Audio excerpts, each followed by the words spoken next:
Seriously, 12 inches of fast-moving water can float a regular car. Arrows on a cold front, they point to where that cold front is heading, which just means the cooler air behind it is on the way. Isn't this too early for cucumbers? I'm not sure if this is a previous year. Are they out or what? What do you think? Zucchini already and a few cucumbers already. Oh, there's a zucchini. Yeah, okay. That's zucchini. Yeah. I'm a terrible vegetarian. I don't know my vegetables. So look at these rainfall totals. They really speak for themselves. 1 to 2 inches of rain on the way, partly because of that heavy rain. In the spots that keep getting the heavy rain, you get over 2 inches.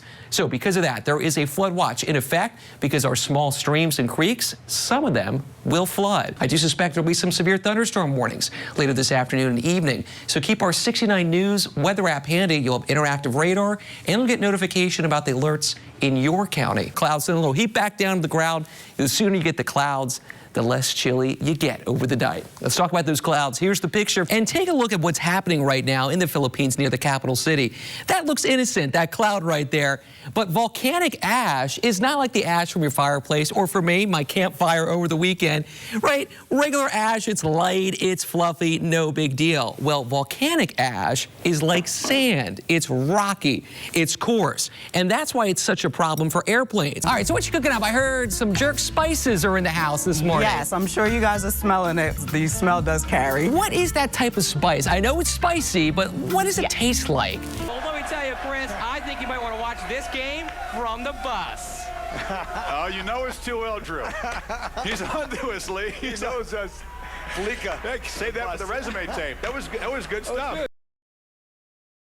Meteorologist Drew Anderson joins us now with a closer look at why it's so hot this week. Drew, good morning. Good morning. So blame the jet stream for this summer sizzle all across the country. Look at this. So this is the jet stream, and it is way, way farther north than usual. And when that happens, all this hot air can just come much farther north. See, the jet stream, it's our barrier between cold air to the north and warm air to the south. And the more you push it north, in comes that warmer air.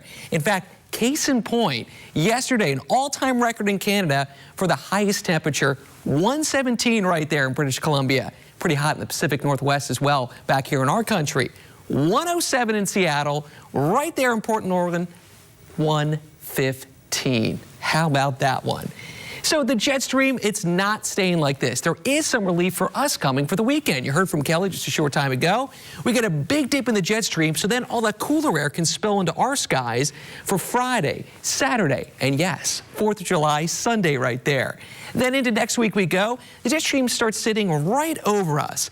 And when you have the jet stream over you, that brings you weather that's average. So what's average for temperatures this time of the year? Mid-80s, which when you start thinking about it just means this: 90s are not that uncommon. On average, we get about 5 days in the 90s in June each year. So here's a look across the country, looking far into the future. The Climate Prediction Center puts this out for the middle of July, from the 10th to the 23rd. Look how they expect much warmer than average yet again for much of the country, including us here at home. And that's having some effects on places that usually don't get the heat, like here in Canada. Look at all these heat warnings right there out in Western Canada right there. And on top of all of that, there's some infrastructure issues. So this is some video out of Seattle. That's the Department of Transportation. Tough to see, but there's a little bump right there. That's a buckled road because that pavement expanded. It didn't have anywhere to go because of that heat. See, when we build roads, there is some room left because pavement does expand as it gets warmer, but the problem is when it gets too hot, it's got nowhere to go, so it buckles. It's actually not that uncommon out west, like say in Utah and other places like that, for that to happen. In addition, the numbers are just astounding. This guy in Portland posted the image of what the temperature is like on the pavement. 154. And that's why throughout the morning, Kelly and myself have been telling you about be careful with your pets. Even here at home today, temperatures when they were at 154 in the pavement were around 115. So you had about 50 degrees, and that is your pavement temperature. So that is a look at that hot weather across the country. Gang, we'll look forward to some cooler weather in our forecast. Yeah, wow, a lot of people feeling the heat right now. Huh? Oh, yeah, all over. Yeah. Ice on the lens. Well, let's take a look at our weather. We join meteorologist Drew Anderson in the Storm Center. And Drew, are we going to have ice on the lens, or are we going to get more snow on the lens as we come into next week? You can take some pictures of those snowflakes happening on Monday. As for today, it was nice to see the blue skies and the sun while we had it. In the afternoon, Northampton County, we got cloudier skies. And yeah, we got some more snowflakes. Not everyone saw the snow today. And look how the snow is wrapped up at this point. On the bigger picture, here's the reason why we saw some bursts of snow and some flurries. It was lake effect coming down from Lake Ontario, which, by the way, does not happen often. Usually our lake effects coming from Lake Erie, but right now, most of Lake Erie totally frozen over. This spot right there is the only spot not frozen over, and you need open water to get lake effect, as New York knows from Lake Erie today. But as for us, it really goes to show you the power of the wind, and it is still windy right now. But that wind is coming down over the next few hours. And that has to do with why the snow has been wrapping up. Once we lose that wind, that's it for the snow, and the skies really clear out. The combination of clear skies and that light wind gets us cold. Look at that 15. And look at these teens across our region. Let's take a closer look. What a cold start to our Sunday morning. We got teens across the board in Schuylkill County, the Poconos, Lehigh Valley, Warren and Hunterdon County, Bucks and Montgomery County, and also Berks County. In fact, even at 8 a.m., a bit after sunrise, we are still in the teens. Then finally, the sun starting to do its job. Warm us up a little bit, please. 25 at 10 a.m., then into the 30s we go. And even though we're only a couple degrees above freezing, we're still going to do a lot of melting tomorrow, particularly on some of the icicles. We've had reports about some big icicles across Northampton County. So be careful tomorrow if you see some icicles. Assume they'll be ready to fall. And the reason we're able to melt some of that is it's just the power of the sun. It's like in the summer how your car can be a lot hotter than the outside air. It's just that sun beating down on it. So your temperature for the afternoon, definitely chilly, but no wind tomorrow. And hey, enjoy that sun all day. It's a full day of blue, but that blue gone on Monday. We replace it with gray, and yet again, some more snow or rain. See, not all of us get the snow. This starts in the middle of the day and it wraps up during the evening commute. And that right there is the reason why all of us don't see snow. It's our airflow coming up from the south, pulling up some milder air. That's what's lifting temperatures above freezing, and it is windy again. So let's run you through the day on Monday with future clouds and future radar. Here's the picture at 7 a.m. No issues for the morning commute. A little bit later in the morning, some snow knocking on the doorstep in Schuylkill County. And then here it is rolling into our skies between 11 and 2 o'clock.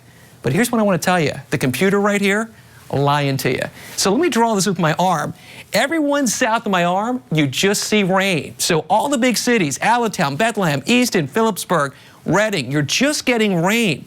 Throughout the winter, the computer's been underestimating how much that warmer air comes up from the south, and it's doing it again too. Now we do see snow in the northern ends of Berks County, the northern ends of the Lehigh Valley, and in the Poconos and Schuylkill County for a couple hours. And then watch this wrap up during the evening commute. So how much snow are we talking about? If you get the snow, you're getting 1 to 3 inches. The lower end of that goes toward the big cities. The higher end of that goes up into the really higher up spots in the Poconos and in Schuylkill County. So that's Monday. Tuesday is a lot like today. We start out with sunny blue skies, then we get some more flurries in the afternoon. 42, by the way, on Tuesday, that's what's average for this time of the year. Then on Wednesday, it's our warmest day of the week with lots of sun, up to 46. Thursday, we get a couple showers in the morning with a weak cold front. That cold front, it knocks away those 40s and brings us back some 30s. But it is quiet weather at the end of the week. And there is a look at your 7-day forecast.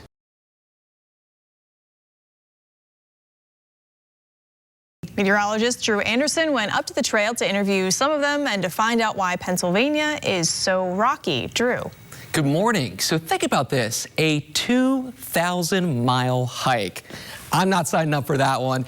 And look what you sign up for in Pennsylvania. There's so many boulder fields, and this right here is the Appalachian Trail. Seriously, see these markers right there? All those boulders right there, that's the Appalachian Trail. So for one of those hikers that started in Georgia, what's it like right here? Let's find out. If you're an Appalachian Trail hiker and you started out in Georgia, well, right now is the time that you're passing through our area. I've been told the mass of hikers is a bit behind me. We met up with Gio at the Pennsylvania and New Jersey state line. He expects to be up on Mount Katahdin, which is the trail's finish line, in September. Every day I'm one day closer, X amount of miles closer to Katahdin, and I think, you know, right here, right now is my favorite day. But that doesn't mean every day is easy. Believe it or not, there's enough of these boulder fields across PA that Appalachian Trail thru hikers call the state Rocksylvania. The nickname for PA is Rocksylvania, and you know what? It's really funny. The state gets such a bad rep, and I love it. I'm on a stretch of the Appalachian Trail right now. Believe it or not, all these rocks. That's the Appalachian Trail in Lehigh County. And the rocks are there all because of the last ice age. Northern Pennsylvania was glaciated. And although glaciers didn't make it all the way to Berks County, for example, the tremendous temperature swings that this part of Pennsylvania experienced cracked apart the rocks and caused those rocks to move into these boulder fields. And these boulders are still here because these rocks are particularly hard. They're resistant to erosion. I thru hiked the Appalachian Trail. By far, Pennsylvania was the toughest portion of the Appalachian Trail because of the very hard rocks, and it's like walking on rolling boulders. Every step, you have to be careful where you place your foot. I can confirm that one firsthand. There are difficult sections, and again, the key is just to go slow, take your time, and watch for rattlesnakes. Rattlesnakes love the heated rocks. So when you're not worrying about the snakes or all the rocks, you're just enjoying the people on the trail. You're out here forming friendships that ultimately last a lifetime, and it's special. If you want to hear what the most requested item is by people hiking the trail right now, just head to WFMZ.com. That's the most requested item, just in case you're curious. They love it when folks leave water along the trail for a couple reasons. For one, sometimes when they walk to freshwater sources, there's not always water. Secondly, it takes time to leave the trail. Thirdly, that's a lot of weight in their bag. And Gio tells me the less weight in your bag, the better. And what a cool guy. So he's from Michigan, and I like all these trail folks, they had these little pads they'd put down once they'd sit down.